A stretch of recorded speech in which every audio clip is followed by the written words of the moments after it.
चुनाव आयुक्त ज्ञानेश कुमार को भारत का मुख्य चुनाव आयुक्त नियुक्त किया गया। देश के 25वें मुख्य चुनाव आयुक्त राजीव कुमार 18 फरवरी को रिटायर हो गए। उन्होंने अपने विदाई भाषण में कई महत्वपूर्ण बातें कही। पूर्व मुख्य चुनाव आयुक्त राजीव कुमार ने अपने विदाई भाषण में भ्रामक बयानबाजी पर निशाना साधा। विपक्ष का नाम लिए बिना राजीव कुमार ने विपक्ष की कार्यप्रणालियों को लेकर सवालिया निशाना भी लगाया। साथ ही उन्होंने कहा है कि अगर कोई राजनीतिक दल चुनाव हार जाता है तो चुनाव आयोग को जिम्मेदार बताने की आदत खत्म होनी चाहिए। राजीव कुमार ने कहा कि मतदान या मतगणना के प्रमुख घंटे के दौरान भ्रामक बयानबाजी का चलन तेजी से बढ़ रहा है। तथ्यों को तोड़ मरोड़ कर पेश करने की कवायद और मतदाताओं को गुमराह करने के लिए जानबूझकर कार्रवाई की जा रही है। ये ऐसा प्रयास है जो स्वस्थ चुनावी परंपराओं के अनुकूल नहीं है। राजीव कुमार ने कहा कि चुनाव प्रक्रिया में सक्रिय और पूर्ण भागीदारी के बाद नतीजे पर सवालिया निशान लगाना उचित नहीं है, यह वांछनीय है। उन्होंने आयोग की संवैधानिकता का जिक्र करते हुए कहा कि आयोग इस मामले में पूरे तरीके से संवैधानिक संयम का पालन करता है। राजीव कुमार ने चुनावी खर्चों और चुनावी वादों के लिए वित्तीय पारदर्शिता बरतने का आह्वान भी किया। पूर्व मुख्य चुनाव आयुक्त ने कहा कि भारतीय चुनाव प्रणाली दुनिया की सबसे विशाल और पारदर्शी चुनाव प्रणाली है। भारतीय लोकतांत्रिक व्यवस्था में अपनी गुणवत्ता के साथ दुनिया के तमाम देशों के लिए प्रेरणा का काम करती है।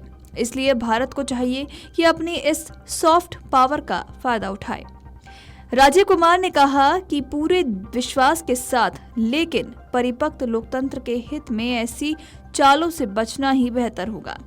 राजीव कुमार ने कहा कि 1.5 करोड़ मतदान कर्मियों की प्रतिबद्धता स्वतंत्रता निष्पक्ष चुनाव सुनिश्चित करती है, जिससे प्रणाली में जनता का विश्वास मजबूत होता है। संस्थानों पर प्रेरित और चुनाव के बाद हमले उनके विश्वास को हिला नहीं पाएंगे, क्योंकि ये 75 साल की विरासत है। अपनी सेवानिवृत्ति के एक दिन पहले राजीव कुमार का इस तरह का बयान सीधे तौर पर विपक्ष पर हमला है, जो चुनाव आयोग पर भाजपा का पक्ष लेने का आरोप लगाता है। विपक्षी दल ये भी कहता है कि चुनाव आयोग मतदाता सूची में अनियमित एवं छेड़छाड़, मतदान में गड़बड़ी, चुनाव पूर्व कार्यालय में भेदभाव और इस तरह के अन्य आवश्यक आरोपों के साथ विपक्ष चुनाव आयोग पर मनमानी का आरोप लगाता है। आपको बता दें कि अपने विदाई भाषण में राजीव कुमार ने कहा कि आयोग को चाहिए कि वो भविष्य में अनिवासी भारतीयों और प्रवासी श्रमिकों के लिए रिमोट मतदान के प्रावधान करना चाहिए।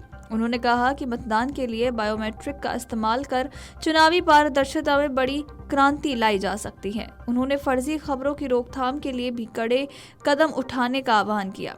उन्होंने कहा कि चुनावों में AI के प्रयोग से क्रांति लाई जा सकती है। इसमें मतदान केंद्रवार मतदान पैटर्न में गोपनीयता सुनिश्चित करने के लिए एक योग्य मापी टेटलाइजर प्रणाली की जरूरत पर भी प्रकाश डाला जा सकता है। तो वहीं आपको बता दें कि राजीव कुमार ने साल 2020 में ये पद संभाला था। उसके बाद उन्होंने 15 मई को मुख्य चुनाव आयुक्त का पदभार संभाला। इस दौरान उन्होंने लोकसभा चुनाव 2024 और जम्मू कश्मीर में 1 दशक के अधिक समय बाद हुए विधानसभा चुनाव कराए। इसके अलावा 2022 में राष्ट्रपति चुनाव और 2023 में कर्नाटक तेलंगाना चुनाव की देखरेख की जिम्मेदारी भी, जिसमें कांग्रेस ने जीत हासिल की। इस तरह उन्होंने कई राज्यों और केंद्र शासित प्रदेशों में विधानसभा चुनाव करवाए, जिसमें उन्होंने मध्य प्रदेश, राजस्थान, हरियाणा, झारखंड, महाराष्ट्र और दिल्ली के विधानसभा चुनाव भी कराए हैं और दिल्ली चुनाव भी उनका आखिरी चुनाव रहा। आपको बता दें कि अब केरल कैडर के IAS अधिकारी ज्ञानेश कुमार जिम्मेदारी संभालेंगे। 1988 बैच के केरल कैडर के IAS अधिकारी ज्ञानेश कुमार मार्च 2024 से ही चुनाव आयुक्त के रूप में काम कर रहे थे। उन्हें पदोन्नत किया गया है। उनका कार्यकाल 26 जनवरी 2029 तक होगा। तो वहीं ज्ञानेश कुमार पर इस साल बिहार का विधानसभा चुनाव और अगले साल पश्चिम बंगाल, असम और तमिलनाडु का चुनाव संपन्न कराने की जिम्मेदारी होगी। Video desk amarujala.com। Amar Ujala Jeevanjali के सारथी की मदद लें और महाकुंभ में स्नान जरूर करें।